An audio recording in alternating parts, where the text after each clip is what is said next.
देखिए कि किस तरह एक मसरी ने अपनी जान पर खेलकर एक पिस्तौल बरदार بص डाकू को ولد काबू معاهم. किया और दुकानदार को लुटने से बचाया। आप ये वीडियो देखिए, इसके बाद हम मजीद बात करते हैं। هذاك وش معاه؟ سيخ حديد.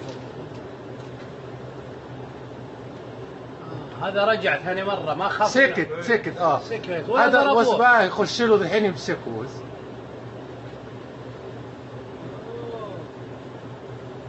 المصري الولد قاوم يعتبر. ده مسكهم هم الاثنين. لا في أحد ثاني بيخاف. الآن هو نازل ظهره يقدر يمسكه بالسلاح. مو الحين لما الثاني يخرج، لما ده يخرج يروح السيارة. هذاك بيطلع من السيارة.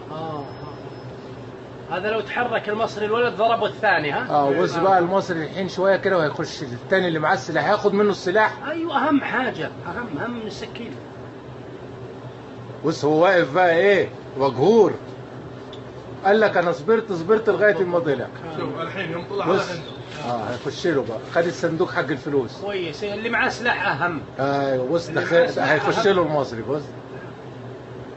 اوه لا رجع عليه ممكن هذا ما مش حيطلق حركاته. ذا ما يطلق ما توقع. بس خد منه كويس المسدس. خلاص كويس. خد منه المسدس بس وضربه على دماغه بالمسدس. كويس الحق الثاني. وراح للثاني بص وراح للثاني بص. مسدس المفروض نزل مسدس على اليمين مش بيده. ايوه يلا وبقى قوي كويس. ويكتفهم بالغطرة. وانت قوي زياده اشوفك برا. لا المسدس المفروض مش بص ضربه.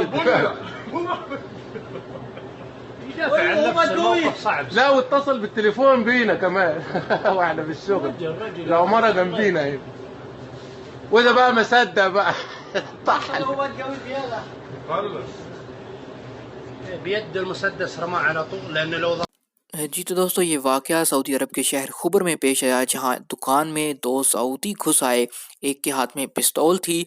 उन्होंने दुकानदार को अपने पास जो कुछ मौजूद था पैसे निकालने के लिए कहा, ज़दोकोब करना शुरू कर दिया। वहां पर पास ही एक मसरी शख्स खड़ा था। जब उसको मौका मिला तो उसने किस बहादुरी के साथ पिस्तौल वाले डाकू को काबू कर लिया, जिसके बाद वो दुकानदार जो था वो भी उसके साथ मिल गया। उन्होंने डाकू को पकड़ लिया। मसरी शख्स दूसरे शख्स के पीछे भागा जो चोर का साथी था, लेकिन वो दुकानदार से भाग चुका था।